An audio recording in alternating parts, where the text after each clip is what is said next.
ಒಬ್ಬ ಯುವಕನು ತನ್ನ ಗುರುಗಳ ಹತ್ತಿರ ಹೋಗಿ, ಗುರುಗಳೇ, ನನ್ನ ಜೀವನವೆಲ್ಲ ಸಮಸ್ಯೆಗಳಿಂದ ತುಂಬಿದೆ. ಈ ಜೀವನದಲ್ಲಿ ಬಾಳೋಕೆ ನನ್ನಿಂದ ಆಗ್ತಿಲ್ಲ. ದಯವಿಟ್ಟು ನನ್ನ ಸಮಸ್ಯೆಗಳನ್ನು ಪರಿಹರಿಸುವ ಮಾರ್ಗವನ್ನು ತೋರಿಸಿ ಅಂತ ಆ ಯುವಕ ಕೇಳಿದ.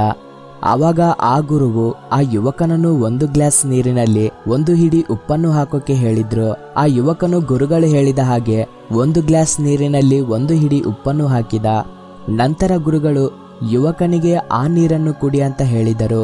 ಆವಾಗ ಯುವಕನು ಆ ಗ್ಲಾಸ್ ಅಲ್ಲಿರೋ ನೀರನ್ನು ಕುಡಿಯೋಕೆ ಶುರು ಮಾಡಿದ. ಸ್ವಲ್ಪ ನೀರು ಬಾಯಲ್ಲಿ ಹೋದ ತಕ್ಷಣ ಆ ನೀರನ್ನು ಹೊರಗಡೆ ಉಗಿದು, ಅಯ್ಯೋ ಗುರುಗಳೇ, ತುಂಬಾ ಉಪ್ಪುಪ್ಪಾಗಿ ಇದೆ, ನನ್ನಿಂದ ಈ ನೀರನ್ನು ಕುಡಿಯೋಕೆ ಆಗಲ್ಲ ಎಂದನು.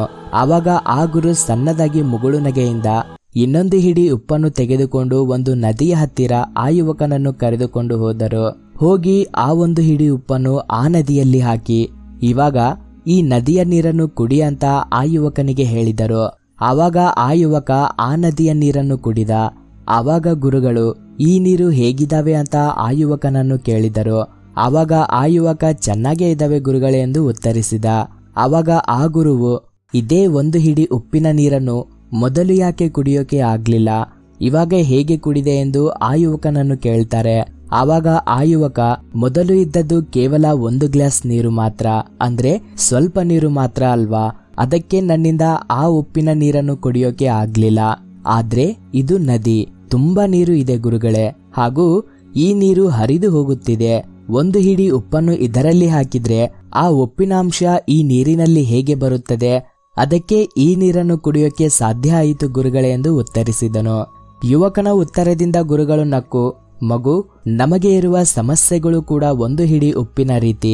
ಅವು ಗ್ಲಾಸಿನಲ್ಲಾದ್ರೂ ಒಂದು ಹಿಡಿನೇ, ನದಿಯಲ್ಲಾದ್ರೂ ಒಂದು ಹಿಡಿನೇ. ಆದ್ರೆ ನಿನ್ನ ಜೀವನ ಗ್ಲಾಸ್ನ ರೀತಿ ಇಟ್ಕೊಳ್ತೀಯಾ ಅಥವಾ ನದಿಯ ಹಾಗೆ ಇಟ್ಕೊಳ್ತೀಯಾ ಅನ್ನೋದು ಮಾತ್ರ ನೀನೇ ನಿರ್ಧಾರ ಮಾಡ್ಕೊಳ್ಬೇಕು. ನಿನ್ನ ಆಲೋಚನೆಗಳ ಶಕ್ತಿಯನ್ನು ಬೆಳೆಸಿಕೊಂಡು ನೀನು ಜೀವನದಲ್ಲಿ ದೊಡ್ಡದಾಗಿ ಆಲೋಚನೆ ಮಾಡೋಕೆ ಶುರು ಮಾಡಿದ್ರೆ ಯಾವುದೇ ರೀತಿಯ ಸಮಸ್ಯೆ ಆದ್ರೂ ನದಿಯಲ್ಲಿ ಕಲಿಸಿದ ಉಪ್ಪಿನ ರೀತಿ ನಮ್ಮ ಜೀವನಕ್ಕೆ ಅಂಟುವುದಿಲ್ಲ. ಸಮಸ್ಯೆ ಇಲ್ಲ ಅಂದ್ರೆ ಜೀವನದಲ್ಲಿ ಹೊಸತನ ಬರುವುದಿಲ್ಲ. ನಿನ್ನ ಆಲೋಚನೆಯ ಪರಿಧಿ ಬೆಳೆದ ದಿನ, ಹಾಗೆ ನಿನ್ನ ದೃಷ್ಟಿಕೋನ ಬದಲಾದ ದಿನ, ಆ ಆಲೋಚನೆಯೇ ಆ ನಿನ್ನ ದೃಷ್ಟಿಕೋನವೇ ನಿನ್ನ ಜೀವನದ ಗುರಿಯನ್ನು ನಿರ್ಧರಿಸುತ್ತದೆ.